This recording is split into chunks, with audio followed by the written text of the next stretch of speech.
మనందరికీ తెలిసిన హైదరాబాద్ ఇప్పుడు ముచ్చటగా 3 భాగాలుగా మారిపోయింది. నగరపాలనలో ఇదో చారిత్రాత్మక మలుపు. ఒకే జిహెచ్ఎంసి సంస్థలు ఇప్పుడు 3 భారీ కార్పొరేషన్లు. ప్రజలకు మెరుగైన సేవలు, వేగవంతమైన అభివృద్ధి, స్థానిక సమస్యలకు తక్షణ పరిష్కారం. ఓఆర్ఆర్ పరిధిలో మహా నిర్ణయం తీసుకున్న తెలంగాణ ప్రభుత్వం. జిహెచ్ఎంసి, సైబరాబాద్, మల్కాజ్గిరి కార్పొరేషన్లుగా విభజన. ఎందుకు ఈ విభజన? ఎలా మారబోతోంది నగరపాలన? ప్రజలకు నిజంగా లాభమేనా? గ్రేటర్ హైదరాబాద్ లో ప్రారంభమైన ఈ సరికొత్త అధ్యయనం వెనుక పూర్తి కథనం ఇప్పుడు మీకోసం వేదిక టీవీలో.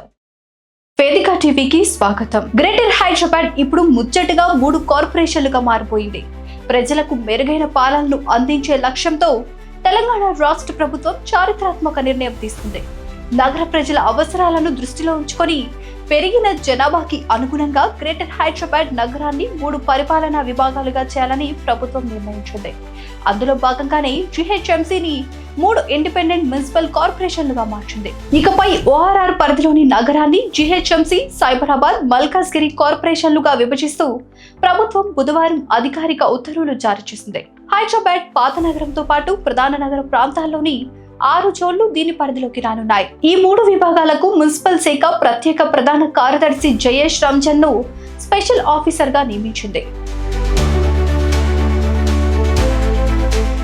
జిహెచ్ఎంసి, సైబరాబాద్, మల్కాజ్గిరి కార్పొరేషన్ల ఏర్పాటుతో గ్రేటర్ హైదరాబాద్ లో పాలనా పరంగా సరికొత్త అధ్యయనానికి శ్రీకారం చుట్టినట్టయింది. ఈ 3 సంస్థలకు వేర్వేరుగా కమిషనర్లను నియమించారు. ఈ 3 సంస్థలకు విడివిడిగా 3 ఐఏఎస్ అధికారులకు కమిషనర్లుగా బాధ్యతలను అప్పగించింది ప్రభుత్వం. ప్రస్తుతం జిహెచ్ఎంసి కమిషనర్ గా ఉన్న ఆర్వి కర్ణన్ అదే పదవిలో కొనసాగుతుండగా, కొత్తగా ఏర్పాటైన సైబరాబాద్ కార్పొరేషన్ కమిషనర్ గా సృజన, మల్కాజ్గిరి కార్పొరేషన్ కమిషనర్ గా వినయ్ కృష్ణారెడ్డిలను నియమించింది. వీరంతా తమ తమ బాధ్యతలను స్వీకరించారు. జిహెచ్ఎంసి చట్టం 1955లోని సెక్షన్ 3(1) ప్రకారం ఈ విభజన ప్రక్రియను పూర్తి చేశారు. పురపాలక పట్టణాభివృద్ధి శాఖ ప్రత్యేక ప్రధాన కార్యదర్శి జయేష్ రంజన్ ఈ ఉత్తర్వులపై సంతకం చేశారు.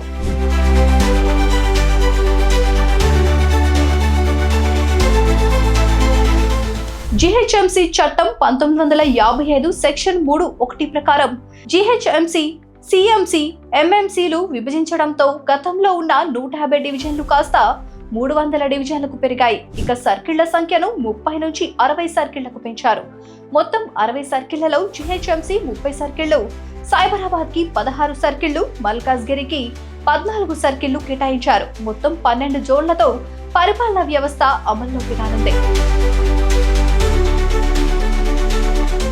2 ఏళ్ల కిందట ఔటర్ రింగ్ రోడ్డు పరిధిలో ఉన్న 2000 చదరపు కిలోమీటర్ల విస్తీర్ణంలోని హైదరాబాద్ నగరాన్ని టీసీయూఆర్ అంటే తెలంగాణ ప్రధాన పట్టణ ప్రాంతంగా పేర్కొంటూ రాష్ట్ర ప్రభుత్వం ఉత్తర్వులు జారీ చేసింది.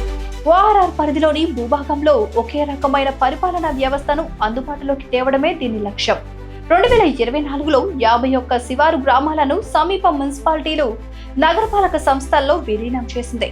2025 నవంబర్లో 20 మున్సిపాలిటీలు, 7 నగరపాలక సంస్థలను జిహెచ్ఎంసిలో విలీనం చేసింది. ఆ తర్వాత జిహెచ్ఎంసి చట్టాన్ని అనుసరించి డివిజన్ల పునర్విభజనను పూర్తి చేసింది.